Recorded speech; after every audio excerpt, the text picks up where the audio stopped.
Some people can name every player on a team they've never met. They paint their faces.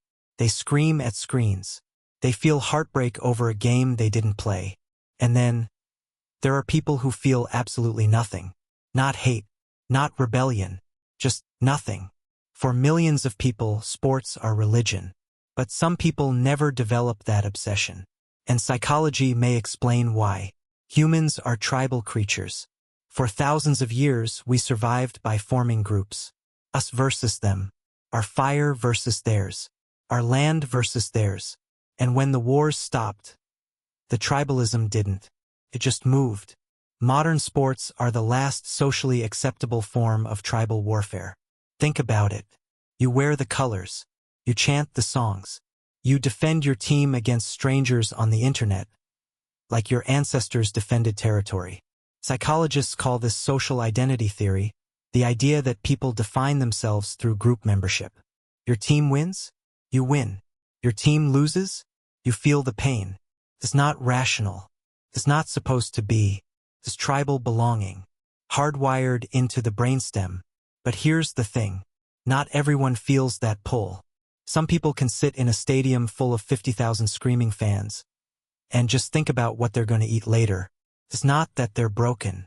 Their brain just doesn't need a team to feel like it belongs somewhere. When a sports fan watches their team score, their brain floods with dopamine. The same chemical that fires when you eat, when you fall in love, when you win a bet.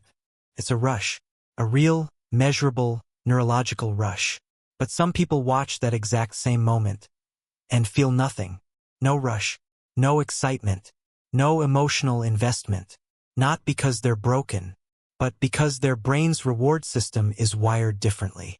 These people tend to crave something else. Ideas, creativity, systems, long-term mastery. They want to build something themselves. It's not better or worse. It's just a different appetite. Some people want the roar of a crowd. Others want the quiet of a problem they haven't solved yet. But there's another layer most people overlook. It's not just about how your brain is wired. It's about when it was wired. Research in developmental psychology consistently shows that many of our strongest interests form during childhood. If you grew up in a house where the TV was always tuned to a game, where your father screamed at the screen every Sunday, where your first memories of family bonding were tied to a team, your brain built a deep emotional association with sports before you even understood the rules. But if none of that existed, if sports were never part of your early environment, your brain simply never built that circuit. No nostalgia, no emotional anchor, no sense of something missing. This is why some people say, I just never got into it. And honestly, that's probably the most common reason. No deep psychology, no hidden meaning. They just weren't exposed to it. You can't miss what was never planted. Of course, some people did grow up around sports. They watched every game with their family, and they still didn't care. So exposure isn't the whole story. But for a lot of people, it really is that simple. There's a moment that many non-sports people recognize. You're at a bar, or at someone's house. The game is on, and everyone around you is screaming, hugging strangers, cursing at a referee who can't hear them. And you feel detached. Not angry, not superior, just outside. Like watching a ritual you were never initiated into. Psychologists have a term for this: resistance to collective emotion. Some people, particularly analytical thinkers, find it hard to let go into group feeling. They sit there thinking, these are millionaires chasing a ball. Why is everyone crying? Now let's be honest for a second. Sometimes that thought isn't insight. Sometimes it's just a wall people put up because they don't know how to join in. Intellectualizing sports can be its own kind of defense mechanism. A way of saying, I'm above this, instead of admitting, I don't know how to be part of this. But for others, the detachment is genuine. They're not performing distance. They just don't feel it. And there's something else. Something deeper than logic. Some people don't avoid sports because they can't feel the emotion. They avoid it because they feel too much. Research in emotional regulation shows that certain individuals actively avoid situations that create unpredictable emotional highs and lows. The thrill of a last-second goal? For some, that's ecstasy. For others, it's anxiety they didn't choose. The heartbreak of a loss? Some shake it off. Others carry it for days and they know it. So they opt out. Not because they're cold. It's all or nothing. And they choose nothing. And that observation, whether it's accurate or unfair, creates a wall. A glass wall. They can see the joy. They can hear the connection. But they can never quite step through. Here's something most people don't think about. 100 years ago, communities gathered at churches. They had rituals. They had shared songs. They had collective meaning. Today, stadiums are the new cathedrals. Game day is the new Sabbath. And team loyalty is the new faith. Sports replaced religion. Not literally, but they fill a similar void, the need to belong to something bigger than yourself. People who don't obsess over sports, they usually find that feeling somewhere else. Maybe it's a Reddit community. Maybe it's a craft. Maybe it's their work. The point is, everyone needs meaning. The only difference is where you look for it. Now let's address the elephant in the room.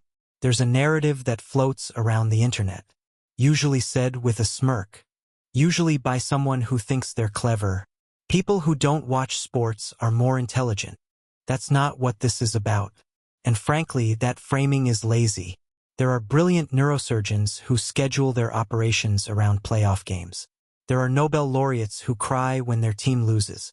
There are geniuses who paint their faces on Sundays. And there are people who never watch a single game, who aren't particularly intellectual at all. Sports obsession has nothing to do with intelligence. It has everything to do with where your emotional investment goes. Some people pour their identity into teams. Some pour it into work.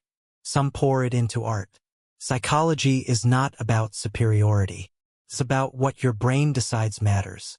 And your brain didn't ask for your permission. There's one more thing worth mentioning. Some people who don't care about sports are genuinely independent thinkers. They don't need to like what everyone likes to feel okay about themselves. And that's real. But let's not romanticize it. Because some people don't watch sports for a much simpler reason. They just never gave it a real chance. They decided it wasn't for them before they ever actually tried. And that's not independence, that's just habit. The uncomfortable truth? Sometimes the people who say, "I'm above sports," are just as tribal as the fans. They've just picked a different tribe. The tribe of people who think they're too smart for sports. And that is its own kind of conformity. Here's the part nobody talks about. Not caring about sports has a cost. In most cultures, sports are social glue. They're the easiest conversation starter, the safest common ground, the default bonding ritual for strangers, coworkers, fathers and sons. And if you don't have that, you lose an entire layer of social connection. Small talk becomes harder. Office culture feels alienating. Family gatherings have a channel you can't tune into. You become the person who smiles politely while everyone else celebrates. Sometimes people don't care about sports because they've genuinely chosen differently. But other times, they simply never found a tribe. Any tribe. And there's a quiet loneliness in that. Not dramatic. Not cinematic. Just Tuesday nights with nothing to look forward to. While everyone else has a game on. Maybe sports were never really about the game. Maybe they were always about belonging. About feeling part of something loud and alive and bigger than yourself. And people who never obsess over sports aren't cold. Aren't broken. Aren't superior.